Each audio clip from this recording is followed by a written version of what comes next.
우리를 사랑하시는 하나님, 우리에게 생명 주시기 위하여 명하시는 주의 명령을 전하고 듣는 자리에 함께하게 하심을 감사합니다. 오늘도 우리를 부르시고 또 우리에게 명령하시는 말씀이 들려지고 새겨지고 순종케 되어지게 하여 주셔서 전하는 자나 듣는 자가 다 주 예수의 교회된 특성이 드러나게 도와 주시옵시고 원수를 이기고 하나님이 우리와 함께 하시는 증거를 드러내어 나타날 수 있는 교회가 되게 하여 주시옵소서. 믿음으로 헌금한 손길들을 축복하여 주셔서 물질과 환경으로 어렵지 않게 하여 주시옵시며 하나님께서 지혜와 명철과 모든 환경으로 역사하여 주사 하나님께서 도우시는 증거들을 입술로도 삶으로도 말할 수 있도록 도와 주시옵소서. 예수님의 이름으로 기도하였습니다. 아멘.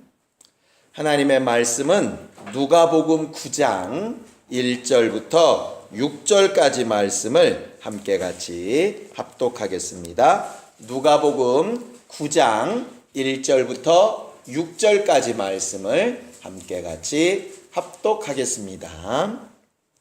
함께 읽습니다. 시작. 예수께서 12 제자를 불러 모으사 모든 귀신을 제어하며 병을 고치는 능력과 권세를 주시고 하나님의 나라를 전파하며 앓는 자를 고치게 하려고 내어 보내시며 이르시되 여행을 위하여 아무것도 가지지 말라. 지팡이나 주머니나 양식이나 돈이나 두 벌 옷을 가지지 말며 어느 집에 들어가든지 거기서 유하다가 거기서 떠나라. 누구든지 너희를 영접치 아니하거든 그 성에서 떠날 때에 너희 발에서 먼지를 떨어버려 저희에게 증거를 삼으라 하시니 제자들이 나아가 각 촌에 두루 행하여 처처에 복음을 전하며 병을 고치더라. 아멘.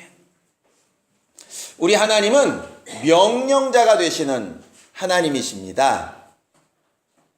성경은 하나님께서 천지를 창조하실 때에도 명령하시는 분으로 기록하고 있습니다.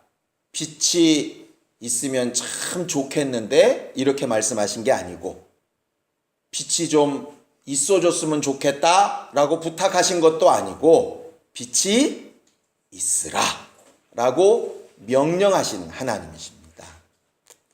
선악과 사건을 말씀하실 때에도 율법을 가르쳐 말씀하실 때에도 사람들과 상의하거나 의견을 물으셨던 것이 아니고 하나님께서 일방적으로 선악을 알게 하는 나무의 실과는 따먹지 말아라 라고 명령하셨고 모세에게 율법을 주실 때에도 일방적으로 명령하여 주셨지요. 구원을 얻을 유일한 방법도 예수를 통하여서 복음을 명령하여 주셨습니다. 그래서 예수께서 회개하라 천국이 가까웠다 하신 것도 명령으로 되어져 있고요. 그의 제자들에게 너희는 가서 복음을 전파하라 하신 것도 명령으로 되어져 있습니다. 성령이 오실 때에도 마찬가지죠.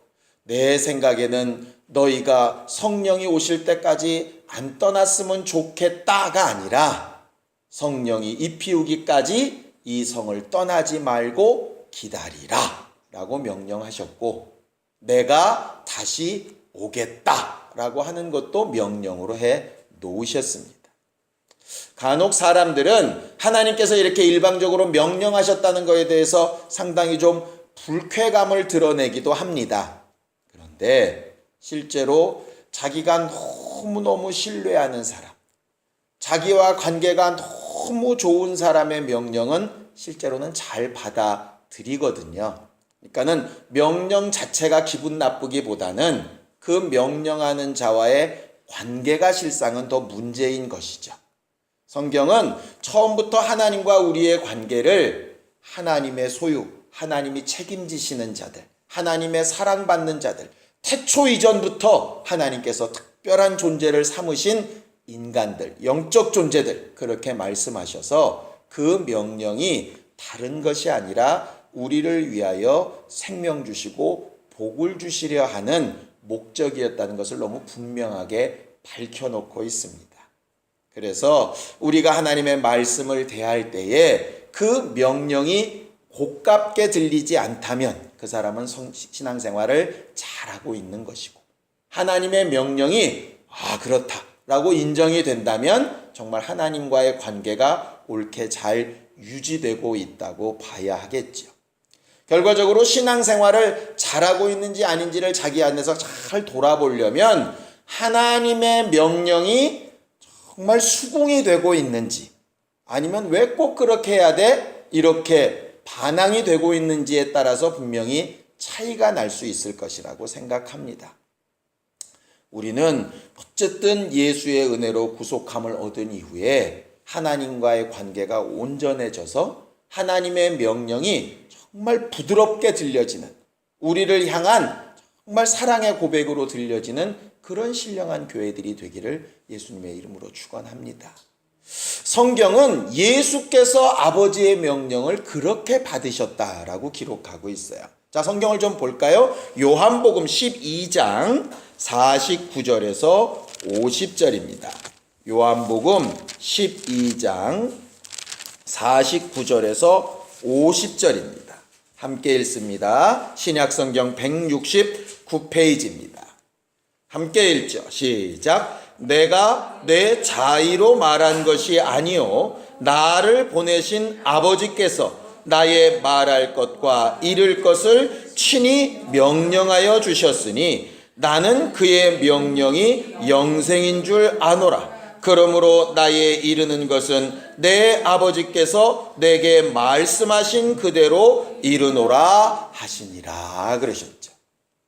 아버지가 아들에게 주신 명령은 간단합니다. 십자가에 죽으라. 그래서 인류의 죄를 대신 하라. 그럼 내가 너를 살리고 하늘의 모든 소유와 영광으로 네게 갚겠다. 이게 이제 하나님께서 그에게 하신 명령인데, 그 명령이 예수께 고깝게 들린 것이 아니라 그런 명령을 나한테 친히 해주셨다는 것이 너무 감사하다, 이렇게 받고 있다 하는 것이죠. 이걸 볼 때 무슨 생각이 들었냐면요, 이제 초등학교 아이들 같은 경우에 말입니다. 선생님이 이렇게 칠판에다가, 요새도 칠판을 쓰는지 모르겠네요, 열심히 하고 나서 야, 너 누구 그 지워 그러면요 신나서 지웁니다. 선생님이 자기를 지적해 줬다고, 챙겨줬다고, 이름을 기억해 줬다고. 요새는 물론 머리 굵어져서 안 그런 애들도 있을 거예요. 그런데 이게 이제 중고생쯤 가면 좀 얘기가 좀 달라지죠. 붙죠? 왜 나만 갖고 그래? 왜 이걸 나한테 시키는 거야? 이렇게 되는 거죠. 그러니까 똑같은 상황도 선생님한테 인정받고 싶고 사랑받고 싶은 사람의 입장에서는 이름을 기억하고 불러주고 시켜주면 너무 기쁘고 감사한 일이에요. 자랑할 일이 되는 거예요. 그런데 관계가 안 좋고 기분 나쁘면 저건 꼭 나만 시키더라, 이래가면서 입이 이렇게 대빨 나오게 되는 것이죠. 예수는 하나님의 명령을 친히 명령하여 주신 감사하는 일로 받았다 하는 것이고요. 제대로 된 건강한 교회라면 그렇게 주의 말씀을 받는 것이 정상이라 하는 것입니다. 결과적으로 우리가 신앙생활하면서 하나님의 명령이 어쩔 때는 내 생각과 내 판단과 다를 때도 있는데, 그럴 때 정말 그래도 그분이 내 생각보다 낫다라고 지난 주일날 우리가 말한 것처럼 그렇게 신뢰가 된다면 그 명령이 쉽게 받아들여질 거고요. 그렇지 않다면 잘 안 받아들여질 겁니다.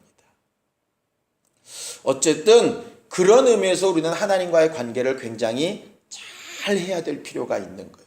하나님의 말씀이 정말 부드러운 말씀으로, 또 나를 사랑해서 하시는 말씀으로 들려질 수 있도록 그렇게 되어지기를 예수님의 이름으로 축원합니다. 그런데 오늘 그 하나님의 명령이 주의 사도들에게 이렇게 이루게 됩니다. 우리는 이 12제자를 보통 사도라 이렇게 부르지요. 사도라고 하는 말이 무슨 뜻이냐면요, 헬라어로 아포스톨로스 그렇습니다. 이건 보냄을 받은 사람들이란 뜻이에요. 보내심을 받은 사람들. 그래서 보통 제자들 그러면 스승을 이렇게 따라다니는 사람들이란 뜻인데 사도는 그렇게 따라다니는 사람들 중에서 이렇게 보낸 사람들, 다른 일을 위해서 흩어 떠나보낸 사람들이라고 하는 뜻입니다. 우리가 흔히 이제 교회를 말할 때도 흩어지는 교회, 또 모이는 교회 보통 그렇게 설명을 합니다. 주일날은 각각의 교회들이 다 모여서 함께 예배를 하고 주중에는 다 흩어져서 각각 있는 자리에서 교회의 역할을 감당하고 보통 그렇게 말을 하는데요. 이렇게 불러 모을 때를 보통 제자 이렇게 부르고요. 막 흩어져 나갈 때를 보통 사도 이렇게 부릅니다. 뭐 똑같은 말인데 결국은 모이는 것을 중심으로 할 거냐 흩어지는 것을 중심으로 할 거냐 이렇게 해서 좀 의미가 달라지는 것이에요. 우리가 흔히 교회 그렇게 부르는데요. 보통 교회는 이렇게 모이는 데에 중심을 둡니다. 그러니까 모일 회자니까요. 그래서 교회 그럼 항상 모여야 되고 뭉쳐야 되고 함께 해야 되고 이런 것들이 굉장히 강해요. 그런데 오늘 예수께서는 그의 제자들을 기껏 불러 모아놓고 지금 막 흩으신다 이 말이에요. 오늘의 명령은 왜 이렇게 하시나 하는 것을 오늘 좀 보려고 합니다. 예수께서 제자들을 부르실 때 분명히 세 가지 목적이 있어서 부르셨다라고 성경은 딱 못을 박아놓고 있습니다. 성경을 좀 볼까요? 자, 마가복음 3장 14절에서 15절입니다. 마가복음 3장 14절에서 15절입니다. 함께 읽습니다. 시작. 이에 12를 세우셨으니 이는 자기와 함께 있게 하시고 또 보내사 전도도 하며 귀신을 내어 쫓는 권세도 있게 하려 하심이러라 이렇게 돼 있어요. 그 뒤로 이제 12명을 세우시는 얘기가 나오고 있는데요. 제자 12명을 세우셨을 때 목표는 세 가지입니다. 첫 번째 목표는 예수와 함께 있게 하시고 이게 첫 번째 목표예요. 가장 첫 번째 중요한 것이 함께 있게 하시고입니다. 함께. 왜 그러냐면요. 하나님과 함께 하는 것을 성경은 가르쳐서 복이라고 설명을 해요. 아브라함을 처음 부르셨을 때 뭐라고 하냐면 내가 너와 함께 있어 복의 근원이 되게 하겠다 이렇게 얘기합니다. 많은 사람들이 복을 구하는데요. 복을 성경은 뭐라고 얘기하느냐면 돈도 아니고 오래 사는 것도 아니고 하나님과 함께 하는 것을 가르쳐서 복이라고 말을 해요. 세상 사람들 중에 형통한 것을 싫어하는 사람은 아무도 없지요? 성경은 형통이란 말을 설명할 때 대표적인 사람으로 요셉을 들고 있는데요. 요셉이 형들에게 팔려서 노예가 됐을 때도, 감옥에 갇혔을 때에도, 또 바로 앞에 총리가 되었을 때에도 형통이란 단어를 쓸 때마다 항상 앞에 따라붙는 것이 뭐냐면 하나님이 저와 함께 하심에 형통하였다 이렇게 되어져 있어요.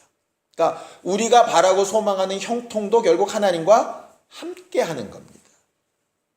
교회는 하나님과 함께하는 사람들이 모이는 곳이기 때문에 모이기를 패하는 어떤 사람들의 습관처럼 하지 말고 예수와 함께라고 하는 것이 굉장히 중요한 개념이에요. 하나님께서 성막을 이렇게 주셨을 때에도 백성들과 함께하라고 주신 것이고요. 또 예수께서 우리와 함께 하실 때에도 임마누엘 우리와 함께 하시는 이름으로 오셔서 그가 그의 사람들을 보존하셨고요. 그가 이 땅을 떠나신 이후에는 성령을 보내셔서 성령이 또 우리와 함께하게 하셨고요. 어쨌든 제자든 뭐든 간에 함께하는 것은 복도 되고 생명도 되고 모든 능력도 되고 하는 것의 가장 기초가 됩니다. 하나님과 함께하는 것 말이죠.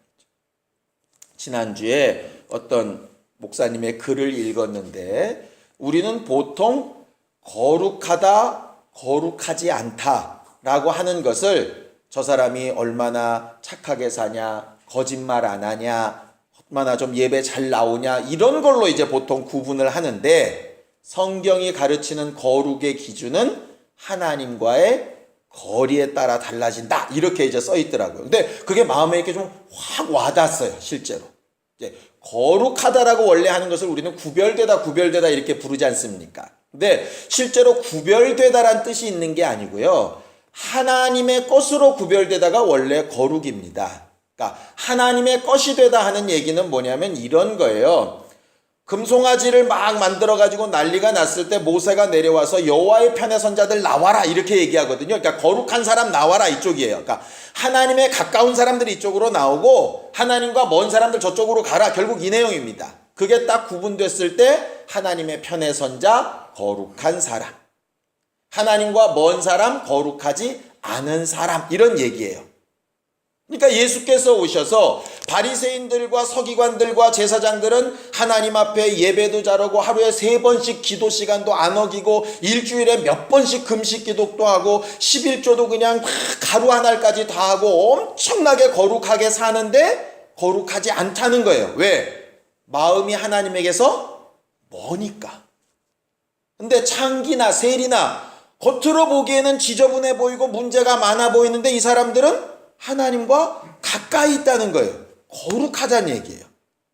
결과적으로 우리는 거룩하냐 안 거룩하냐를 겉으로 보이는 걸로 판단하는데 하나님이 원하시는 거룩의 판단 기준은 마음의 거리라는 얘기죠. 실제로.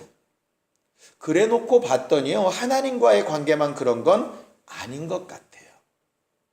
친척들도요. 이게 촌수가 먼 친척도 있고 가까운 친척도 있잖아요. 그런데 실제로 그걸 가지고 가깝다 멀다를 또 얘기하는 것도 좀 어렵더라고요.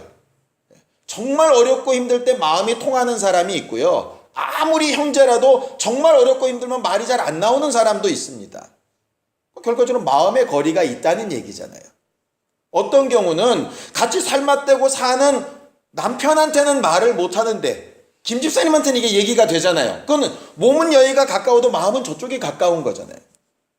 결과적으로 하나님과의 관계, 하나님과 함께 한다는 게 과연 뭘까? 하나님 앞에 나와서 교회에서 시간을 많이 보내는 게 하나님과 함께 하는 게 아니라 하나님과의 마음거리가 얼마나 가까우냐. 결국 이 문제라 이 말이에요. 예수께서 제자들에게 제일 먼저 가르치고 싶으셨던 건 그겁니다. 나와 함께 하면 얼마나 너희가 능력 있고 역사하는 힘이 있고 정말 하나님의 뜻대로 살 수 있는가. 그것을 가르치고 싶으셨기 때문에 함께하는 교회로 부르셨던 거예요. 첫 번째. 그런데 함께 하게만 하려고 부르신 것은 아니라 이 말이죠. 그랬다면 두 번째, 세 번째 목적이 필요 없어요. 함께 하는 일은 그 다음을 위해서 필요한 거였던 거죠. 예수와 왜 함께하게 하셨을까? 맨날 묻습니다. 왜 돈 버나요? 왜 공부하죠? 왜 대학 갑니까? 거기에 답을 못하면 지금 하고 있는 것을 제대로 하고 있는 게 아니에요. 무조건 벌어. 뭐 할지도 모르고 무조건 벌어. 그거는 솔직히 아무런 의미가 없는 거예요. 내가 뭘 위해서 이렇게 열심히 하지? 하는 게 분명해야죠. 뭘 위해서? 결과적으로 우리가 열심히 모여서 예배하고 열심히 모여서 성경 공부하고 열심히 모여서 교제하고 열심히 하나님 찬양하고 잘했습니다. 그 다음 말이죠. 그 다음을 생각 못하면은요, 결국은 답이 어떻게 나오냐면 우리가 좋아서 여기가 좋습니다. 흩어지면 안 돼. 이렇게 이제 되기가 굉장히 쉽게 되는 거죠. 쉽게. 하나님께서 노아를 통해서 8식구를 구속하셨습니다. 다들 제멋대로 살 때에 노아에게만 명령을 내리셔가지고 노아와 노아 부인, 아들 셋과 며느리 셋, 이 8명이 아주 똘똘 뭉쳐가지고 그 방주를 통해서 구원을 받고 전 인류의 조상이 될 수 있도록 딱 만들어 놓으셨어요. 그리고 나서 하나님께서 하신 말씀이 뭐냐면 온 땅에 편만하여 흩어져라 그러셨어요. 직전까지 너희들은 모아 있어라. 방주 안에 들어가서 나오지 마. 너희끼리 절대로 흩어지면 안 돼. 이렇게 얘기하시더니 갑자기 방주에서 나오자마자 막 흩으신다 이 말이죠. 왜냐? 방주에 들어가서 보존하신 이유는 흩어서 제대로 된 영적 인류가 온 세계에 퍼지게 하시기 위한 목적이었거든요. 아브라함에게 가나안 땅을 주신 이유는 가나안 땅에서 잘 먹고 잘 살고 이 땅에서 떵떵거리다 끝장나라는 것이 아니고 그들의 후손을 통해서 믿음이 유전이 되고 결국 예수가 오시고 그를 통해서 전 인류가 구원을 얻고 하는 일에 대한 목적 때문에 주신 것이에요. 그래서 이삭이 태어날 때 이렇게 얘기하지 않습니까? 내년 이맘때 아들이 있을 것인데 그것은 네 아들이 아니라 내가 너희 집에 온 것이다. 이렇게 얘기를 하시는 거예요. 수천 년 후에 오실 분이지만 그 목적 때문에 내가 그 아이를 둔 것이다 라고 얘기하시거든요. 하나님은 그렇게 목적을 두고 일하시는 하나님이세요. 그러다 보니까 예수와 함께 있게 하셨을 때에도 목적이 있어요. 그 목적이 뭐냐면 전도도 하며 이렇게 되어져 있어요. 흩어져서 전도하는 일을 위해서 우리를 불러 모으신 거라 이 말이죠. 불러 모으신 거. 결과적으로 교회는요, 왜 모였냐면 흩어지기 위해서 모인 겁니다.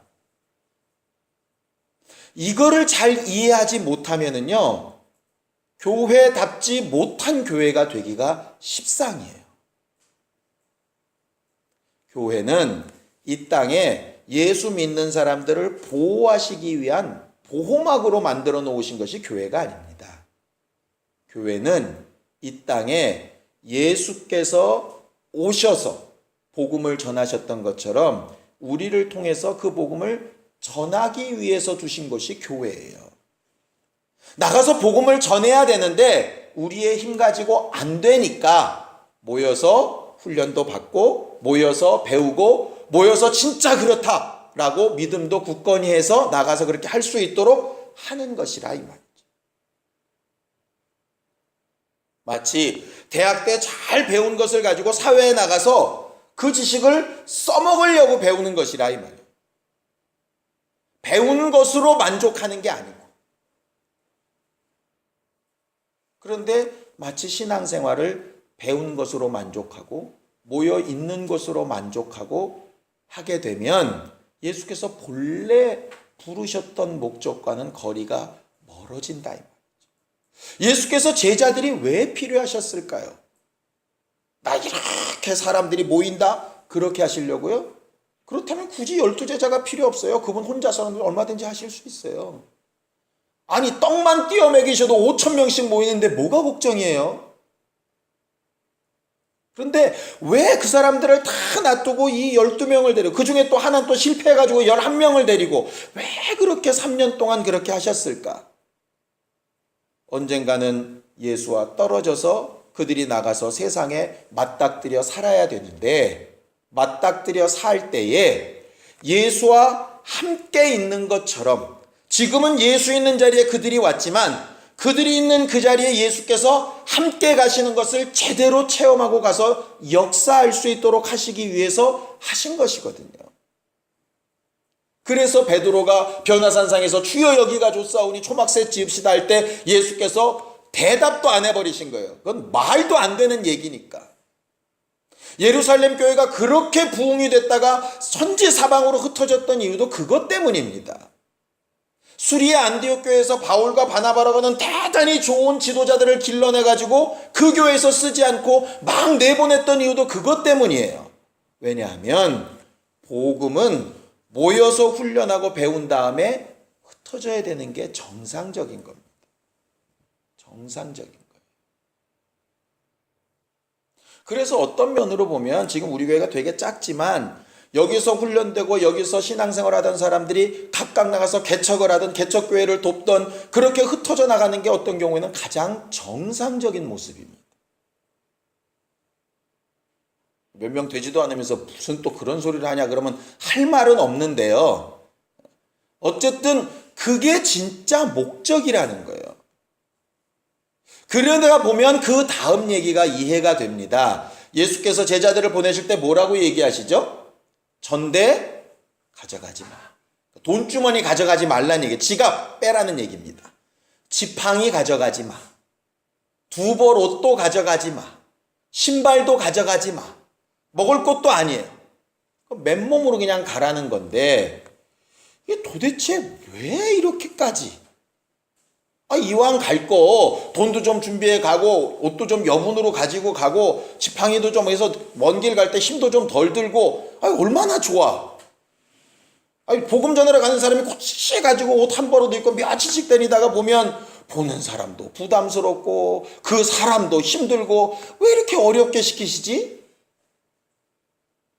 예수께서는 지금 뭘 가르치고 싶으냐면요. 제자들이 예수 앞에 나와 있을 때만 예수와 함께 하는 게 아니고 예수를 떠나서 각각 보내놨지만 내가 지금 그들과 함께 하고 있다는 걸 그 자리에서 경험해보라고 지금 보내시는 거거든요. 그래 놓고 보니까 이 말이 되는 겁니다. 자, 누가복음 22장 35절입니다. 누가복음 22장 35절입니다. 누가복음 22장 35절. 함께 읽습니다. 시작. 저희에게 이르시되 내가 저희를 전대와 주머니와 신도 없이 보내었을 때에 부족한 것이 있더냐? 가로되 없었나이다. 이렇게 얘기하죠. 내가 너희를 정말 전대와 주머니와 신도 없이 보냈을 때 부족한 게 있더냐? 없었습니다. 어떻게 없었냐? 미리 예비된 사람들이 있어서 그들을 공개하였고 그들이 필요한 게 있을 때 그들이 주어서 넉넉하게 어려움 없이 사역을 잘 감당할 수 있었습니다. 겉봐. 그러니까 앞으로도 계속 그렇게 하신 것이 아니라 그렇게 너희들이 분명히 아무것도 없이 갔을 때도 내가 너희를 도와서 한 것 알았지? 네. 그랬더니 이제 36절 37절 보세요. 시작. 이르시되 이제는 전대에 있는 자는 가질 것이요 주머니도 그리하고 검 없는 자는 겉옷을 팔아 살지어다. 내가 너희에게 말하노니 기록된 바 저는 불법의 동류로 여김을 받았다 한 말이 내게 이루어져야 하리니 내게 관한 일이 이루어 가매니라. 이게 무슨 얘기겠어요? 왜 이전까지는 그냥 가라 그러시더니 이제부터는 다 챙겨가라 그러시죠? 두 가지 이유 때문입니다. 첫 번째는 너희들이 없었을 때도 충분히 내가 너희를 도울 수 있다는 것 알았지? 그러니까 이제는 너희들이 준비해서 갈지라도 혹 가서 어려움을 당하고 힘든 일을 당하고 부족함이 느껴질 때에 낙심하거나 실망하는 것이 아니라 그전에는 아무것도 없이도 하나님이 도우셨는데 뭐 그렇게 믿음으로 할 수 있을 거야. 이제 잘할 수 있어. 그게 첫 번째고요. 두 번째는 그 이전까지는 유대인들을 향하여 보내셨어요. 그러니까 유대인들은 애시당초 율법으로 훈련받기를 나그네는 그냥 보내면 안 되는 걸로 딱 훈련을 받은 사람들이에요. 예를 들어서 구세군 교회가 옆에 있잖아요. 구세군 교회는 기본적으로 훈련되기를 모든 물질을 제일 먼저 어디를 향해서 쓴다? 가난하고 어려운 데를 향해서 먼저 쓴다. 이게 목표예요. 구세군이 그거니까요. 예. 저들은 그렇게 훈련이 된 사람들이라고. 그러니까 써있지 않습니까? 독거노인 뭐 고쳐주고, 집도 고쳐주고, 구들장도 고쳐주고, 뭣도 놔주고, 뭐 이렇게 써붙여놨잖아요. 우리 교회는 그거 못 붙여요. 왜? 그렇게 훈련도 안 돼 있고요. 그렇게 안 해봤어요, 우리는. 그러니까 유대인들은 그렇게 늘 해봤기 때문에 그들에게 갔을 때는 전혀 상관이 없어요. 근데 이제부터는 이방인들에게 가야 되는데 그들은 그런 훈련을 받아본 적이 없는 사람들이에요. 그러니까 그런 것들이 그들에게 복으로 다가가는 게 아니라 부담으로 다가갈 수 있는 거죠. 예를 들어서 하나님의 사람들을 공개하고 살해하고 하는 것이 복이다. 이렇게 정말 명령으로 받아들이고 알고 있는 사람들은 하는 것이 기쁨이에요. 그런데 아닌 사람들은 이거 안 해도 되는 걸 내가 괜히 뺏기는 것 같다? 이런 느낌이 드는 거죠. 그러니까는 그런 부분들 때문에 두 가지로 바꿔 말하신 것인데 첫 번째가 왜 중요하냐 하면 내가 너희 눈앞에 있지 않아도 내 이름의 능력과 권세가 너희와 함께 한다는 것을 체험해보라는 거예요. 그것도 언제? 내가 너희 눈앞에 살아있을 때. 결국 그거예요. 왜 그런 경우 있지 않습니까? 그러니까는 결과적으로 이제 전임 사장님이 자리에 딱 있을 때 아들을 이렇게 사장 시키려고 하면 본인이 딱 회장으로 올라오고 사장을 시키잖아요. 자기 죽은 다음에 시키는 게 아니라. 왜냐하면 자기 살아있을 때 뭘 좀 해보라고. 그래야 이게 고쳐지니까. 그것처럼 예수께서 살아계실 때 그 부분을 할 수 있도록 그들을 막 흩어떠나 보내신 것이거든요. 그리고 보내실 때 자기에게 있는 권세와 그 능력을 주셔서 귀신을 쫓고 병 고치고 역사하는 일을 하게끔 하세요. 그리고 나서 돌아왔을 때 이제는 내가 눈앞에 보이지 아니하여도 하나님의 나라가 너희와 함께 있는 것을 알으라. 우리 누가복음 17장을 좀 봅시다. 누가복음 17장 20절 21절 누가복음 17장 20절 21절 함께 읽습니다. 함께 읽죠. 시작. 바리새인들이 하나님의 나라가 어느 때에 임하나이까 묻거늘 예수께서 대답하여 가라사대 하나님의 나라는 볼 수 있게 임하는 것이 아니요 또 여기 있다 저기 있다고도 못하리니 하나님의 나라는 너희 안에 있느니라. 이걸 이제 오해하면 하나님의 나라는 실상이 아니고 우리 마음에 믿는 대로 된다 자꾸 이렇게 또 오해를 하는데 그 얘기가 아니라 예수께서 눈에 보이시는 그 장소에서만 하나님의 역사가 일어나는 게 아니라 너희가 있는 그 자리에 나도 함께 간다. 그걸 가르치시기 위해서 사도들을 부르신 것이라 이 말이죠. 하나님께서 교회들을 예수를 머리로 하여 모이라고 하신 이유는 예수 안에 모여서 교회로 할 때에 너희들이 하나님을 아는 사람 같고 예배하는 사람 같고 찬양하는 사람 같고 복음에 대하여 담대한 사람 같지 그것을 잘 훈련받아서 어디 가서 하라고? 나가서 그거 하라고. 나가서. 그러니까 제대로 된 교회, 제대로 된 부르심을 받은 사람은 모일 때에도 명령으로 모임을 받고 흩어질 때에도 명령으로 흩어짐을 받습니다. 근데 하는 일은 똑같아요. 그분 앞에 와서 하는 것과 흩어져서 하는 것이 똑같아야 정상이라 이 말이에요. 우리나라 속담 있는 것처럼 안에서 사는 바가지 밖에서도 새는 것처럼. 그건 나쁜 의미지만 성경은 결국 교회 안에서의 삶과 밖에서의 삶이 같은 게 교회라고 가르치는 거예요. 그런데 왜 우리가 교회답지 못하다는 욕을 먹을까요? 간단해요. 교회 안에서의 삶과 나가서의 삶이 달라요. 결과적으로 부르실 때는 명령으로 부르심을 받았는데 나갈 때는 명령으로 안 나간 거죠. 그러다 보니까 이렇게 되는 겁니다. 나는 하루 종일 신앙생활 하고 싶은데 어쩔 수 없이 목구멍에 포도청이라 직장 나간다. 그러니까 직장 나가는 사람, 직분 감당하다 직장 나가는 사람은 뭐 시험 들었다는 둥, 무슨 믿음이 떨어졌다는 둥 이런 엉뚱한 소리들이 나오게 되는 것이죠. 우리는 교회 안으로 불러 모으실 때도 그의 명령으로 온 사람들이고 나아갈 때도 주의 명령으로 가야 되는 사람이에요. 그게 하나님께서 우리에게 주신 명령이라고요. 그러니 내게 기업을 주시고 사업체를 주시고 직장을 주시고 학교를 주셨다? 하나님께서 명령으로 주신 것으로 안다면 그 안에서 내가 어떤 교회의 모습으로 살아야 되는지가 나와야 되는 거예요. 빨리 이걸 때려치고 교회로 가고 싶다 이렇게 해야 될 문제가 아니고 근데 자꾸 신앙생활을 그렇게 한다 이 말이죠. 그래서 제자들이 그렇게 흩어 떠내려가서 역사하실 때 다시 불러 모으시죠. 와서 또 보고합니다.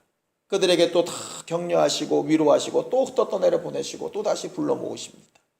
교회는 일평생 그 일을 계속 반복하다가 이 땅에 주어진 모든 일을 다 마치고 주님의 나라에 불러 올리실 때 이제 온전히 예수와 함께하는 날들로만 보내는 그곳으로 가야 되는 게 주님의 교회예요. 이 땅에 발을 밟고 살고 있는 것 자체가 이미 보내심을 받은 교회라 이 말이에요. 그런데 사람들이 보내시는 일을 하지 않고 있다면 예수께서 부르신 목적도 이루어지지 않은 것이라 이 말이에요. 그래서 우리는 교회 안에서의 신앙생활과 부르셨을 때의 신앙생활과 밖에서의 신앙생활, 보내셨을 때의 신앙생활을 좀 균형을 맞춰서 잘할 수 있게 되기를 예수님의 이름으로 축원합니다. 그렇게 살기를 바란다. 나가서 억지로 목사가 전도를 해야 된다고 하니까 그냥 띠 하나 두르고 전도합시다 전도지 나눠주고 이것도 물론 좋은데요. 그것보다 더 중요한 건 내 삶의 자리에서 예수 믿는 사람으로 복음에 대하여 이야기하고 성경에 있는 것처럼 병든 자나 아픈 자를 위하여 기도하여 고쳐내고 영적으로 눌린 자들이 있다면 쫓아서 자유케 해주고 힘들어하는 자들에게는 공급해서 나눠주고 또 내게 주신 권리를 따라서 또 그들에게 또 대접받을 것을 받고 하는 것이 정상적으로 이루어져야 된다. 그럴 때에 아까 말씀드렸던 것처럼 우리의 상식과 좀 다른 부분들이 몇 군데가 있죠. 미리 준비한 것이 아닐지라도 하나님이 공급하시는 것으로 하자. 제가 제일 이해가 안 되는 게 그 부분이었습니다. 어떤 성이나 촌에 들어가거든 너희를 정말 대접하기 원하는 한 집에 머물러라. 딴 집 가지 말고 거기서 계속 머물러라. 저는 그게 제일 이해가 안 됐었어요. 그러면 그 집만 너무 힘들잖아요. 한 열흘쯤 있으면. 해보실래요? 목사가 한 열흘쯤 여러분들 집에 가 있다고 생각해 보세요. 얼마나 불편하겠어요. 김집사람 뭐한대? 또 그렇게 생각하지 않겠어요? 이게 좀 돌아가면서 하면 좀 십시일반 좋을 것 같은데 성경은 그렇게 말하고 있지 않고 정말 받아들일 만한 한 집에. 왜 그러냐면요. 그 한 집을 완전히 변화시켜서 그 한 집이 또 다른 집을 완전히 변화시키고 그렇게 하기를 원하시는 것이라요. 복음은 여러 사람에게 이야기하지만 머무는 그 집에서 한 집을 훈련시키는 것은 하나님께서 성령으로 명하신 법칙 중에 하나입니다.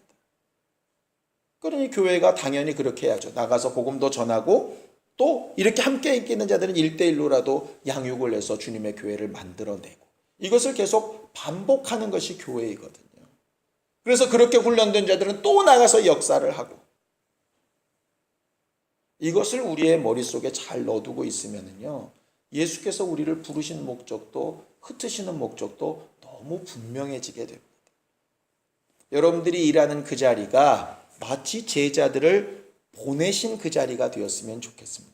그래서 그곳에서 원수들을 이기고 승리하고 구원하고 변화시키고 역사하라고. 예수님의 제자들, 예수님이 살아 당시에서도 그렇게 복음을 전해도 안 믿는 자들이 있지요. 그건 어쩔 수 없으니 발에 먼지 떨어버리고 나오라 그러셨어요. 저주하라는 얘기가 아니고요. 거기에 대해서 미련을 두지 말라는 거예요. 왜? 나는 복음을 전한 걸로 끝난 거니까.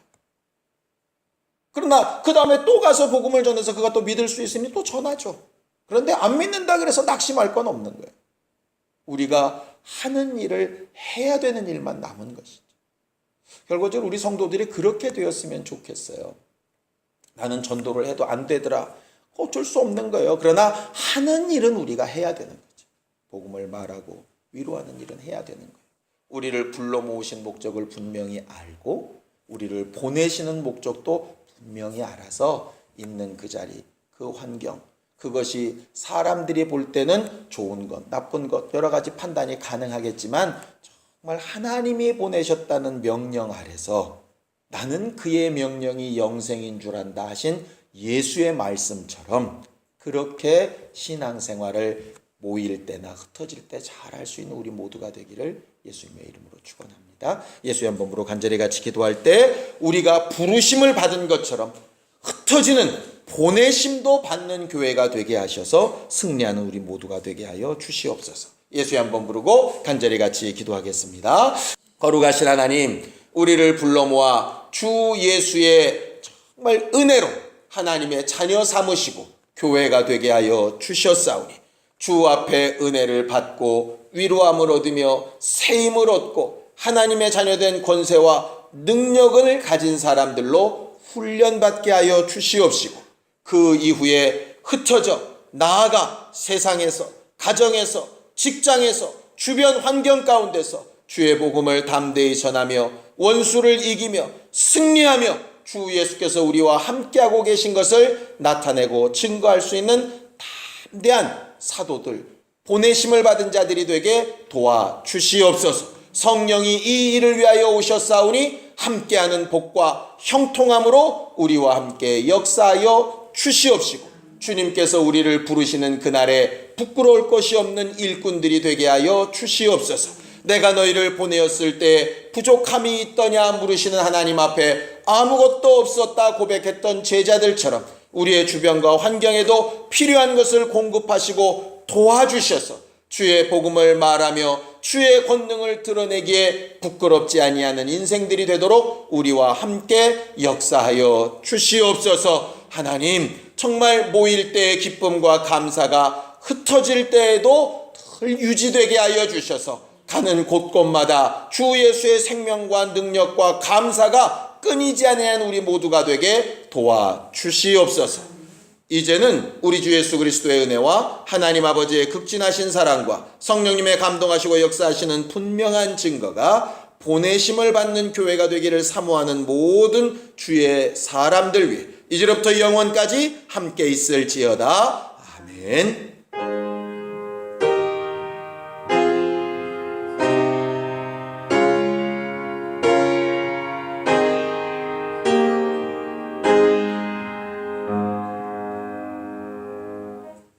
우리 예배 받으신 하나님 앞에 감사한 박수 끝내겠습니다. 수고하셨습니다.